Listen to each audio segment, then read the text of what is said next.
నమస్తే, welcome to our channel. నేను సిరి. అర్ధరాత్రి వేళ బీఆర్ఎస్ నేతలు అంటే బీఆర్ఎస్ ఎమ్మెల్యేలు కొంతమంది అయితే కాంగ్రెస్ కండువ కప్పుకున్నారు. దీంతో షాక్ గురైన కేసీఆర్ గారి పరిస్థితి ఏంటి అనేది మనకు వివరించడానికి మనతో పాటు ఉన్నారు ప్రముఖ సీనియర్ జర్నలిస్ట్ డాక్టర్ దుర్గవడ్లమణి గారు.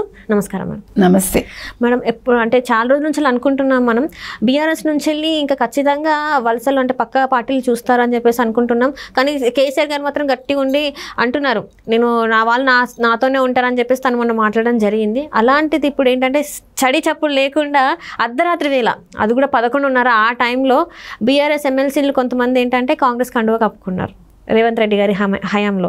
మరి ఇది ఏంటన్నా బీఆర్ఎస్కి పెద్ద దెబ్బ అంటారా లేకపోతే ఏంటి అసలు? ఇది చెడపకురా చెడేవు అంటే పక్క వాళ్ళని మనం చెడిపితే మనకు అదే గతి పడుతుంది. ఈయన తెలుగుదేశాన్ని ఊడ్చేయాలని చూశాడు. ఆయన తెలుగుదేశం నిన్న ఇవాళ పుట్టిన పార్టీ కాదు కదండి, అది 40 ఏళ్ళుగా ఉంది. అంటే దానికి చక్కటి కార్యకర్తలు ఉన్నారు. తెలుగుదేశానికి ఉండే పెద్ద అంటే వరం అనాలి, అది మంచి కార్యకర్తలు ఉన్నారు. వాళ్ళు పక్కకి వెళ్ళిపోరు. ఎన్ని ఆటుపోట్లు వచ్చినా పార్టీ తట్టుకుంటుంది. మనం అది పార్టీలో కావాల్సింది, అది ఒక పార్టీని బిల్డ్ చేయాలంటే అట్లా ఉండాలి. కానీ వేరే బీఆర్ఎస్ తీసుకుంటే మీరు కాంగ్రెస్కి అంతే కదా, కాంగ్రెస్ కూడా పటిష్టమైన పార్టీనే. అంటే పెద్దగా సీట్లు వచ్చినా రాకపోయినా దాని ఉనికి దాన్ని కాపాడుకుంటూ వస్తుంది. కానీ బీఆర్ఎస్ ఒక ఉద్యమ పార్టీగా ఉద్భవించింది. ఆ ఉద్యమ పార్టీని ఆయన రాజకీయ పార్టీగా మలుచుకోలేకపోయారు. 10 ఏళ్ల కాలంలో ఆయన తెలంగాణ అనే ఒక పదాన్ని పట్టుకుని పార్టీని నడుపుతానంటే ఎంతకాలం కుదురుతుంది? తెలంగాణ తీసుకొచ్చేసావు, అయిపోయింది. తెలంగాణకు నువ్వేం చేసావు అనేదే కావాలి ప్రజలకి. ఇప్పుడు ఇంకా తెలంగాణ అని పట్టుకుని ఏం చేసావు? తెలంగాణ రాష్ట్రం వచ్చేసింది. వచ్చాక 5 ఏళ్ళు నువ్వు చక్కగా పరిపాలించాలి, 10 ఏళ్ళు పరిపాలించాలి. ప్రజలకి నీ మీద ఒక అపనమ్మకం రాకూడదు, ఒక అయిష్టత రాకూడదు. నేను రైతు బంధు ఇచ్చానన్నావు, రైతు బంధు ఎవరికి ఇచ్చావు? నువ్వు ఎంతమందికి నిజంగా అవసరమైన వాళ్ళకి ఇచ్చావు? రైతు బంధు ఎవరు వచ్చి తీసుకున్నారమ్మా? బిఎండబ్ల్యూలోను బెంజుల్లోనూ వచ్చి తీసుకున్నారు. 2 కోట్లు 5 కోట్లు. అది మన మల్లారెడ్డి గారు కూడా నాకు 100 ఎకరాలు ఉన్నాయి, నాకు కూడా పడుతుంది అని చెప్పేసి తను మరి అసలు ఎట్లా తీసుకుంటాడు? ఆయన సిగ్గుపడాలి. ఒక మంత్రిగా ఉండే ఆ మాట అంటానికి ఆయన సిగ్గుపడాలిగా. యాక్చువల్గా రైతు బంధు అనేది పేదల కోసం పెట్టిందా లేకపోతే వీళ్ళు దండుకోవడానికి పెట్టిందా? అంటే తెలివిగా కేసీఆర్ గారు ఏం చేశారంటే, ఇప్పుడు తన వాళ్ళకి డైరెక్ట్ చేస్తున్నానంటే అది బాగోదు కదా. సో రైతు బంధు పేరు చెప్పి తన వాళ్ళకి చేసుకున్నాడు. మీకు అర్థమైందా? మరి రిచ్గా ఉండే వాళ్ళందరికీ ఇచ్చారనుకోండి, వాళ్ళందరూ ఈయనకు కావాల్సిన ఫేవర్స్ ఈయనకి చేస్తారు, వాళ్ళకి కావాల్సిన ఫేవర్స్ వాళ్ళు సంపాదించుకుంటారు. ఇది ఇచ్చిపుచ్చుకునే ధోరణిలో ఆయన ఇది ఒక బ్రైబ్లా కాకుండా ఒక రైతు బంధు అనేది ఒక ఇదిగా పెట్టి, అంటే ఒక పథకంలా పెట్టి ఆయన ఇచ్చుకున్నాడు. ఇందులో ఎంతమంది సగటు రైతులకి మంచి జరిగింది అంటే చాలా తక్కువ పర్సంటేజ్. అంటే ఎగ్జాక్ట్ పర్సంటేజ్ మనకు తెలియదు, కానీ చాలా తక్కువ మంది బెనిఫిషియర్స్ ఉన్నారు అందులో. ఇప్పుడు మామూలుగా ఏం చేయాలి అసలు? ఈయన పెట్టినప్పుడే తెలివిగా ఎలా పెట్టాలి? ఓకే, నీకు 5 ఎకరాల పొలం ఉందా?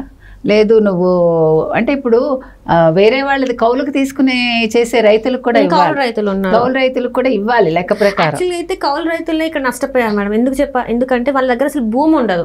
వీళ్ళు ఏంటంటే కొన్ని డబ్బులు వాళ్ళకి ఇచ్చేసి ఆ భూమిని తీసుకొని వాళ్ళు ఏదో పంట పండించుకుంటారు.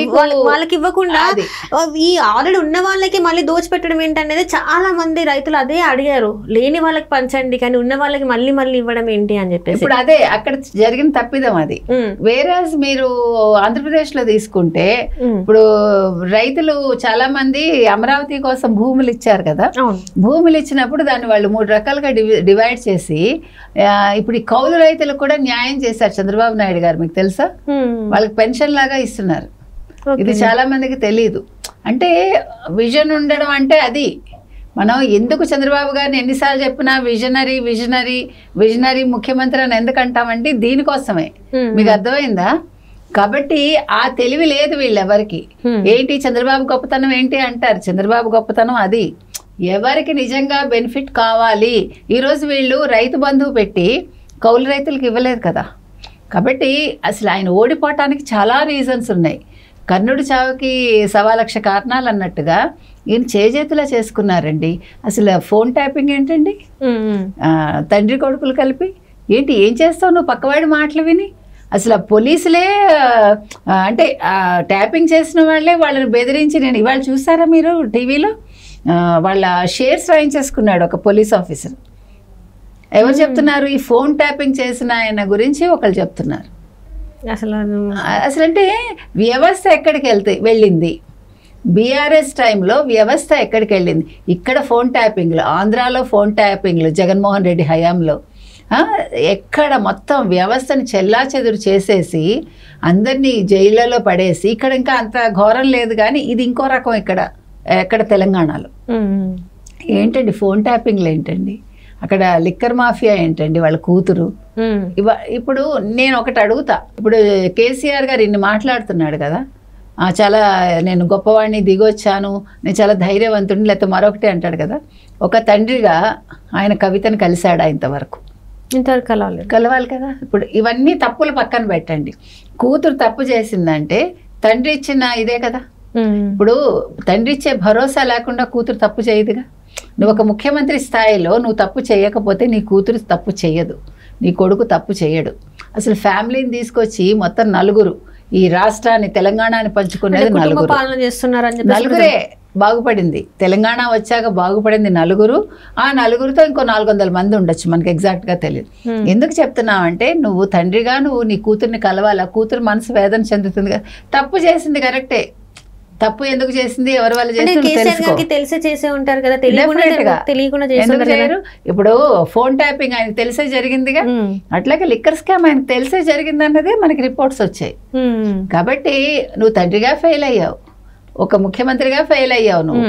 ఈ రోజు బీఆర్ఎస్ 6 నిన్న ఎమ్మెల్సీలు రాత్రి ఇది ప్లానింగ్ అంటే అది రేవంత్ రెడ్డి ఎలా పనిచేస్తున్నారు అంటే చంద్రబాబు నాయుడు అడుగుజాడల్లో ఎలా నడుస్తున్నారో మనం చూస్తున్నాం.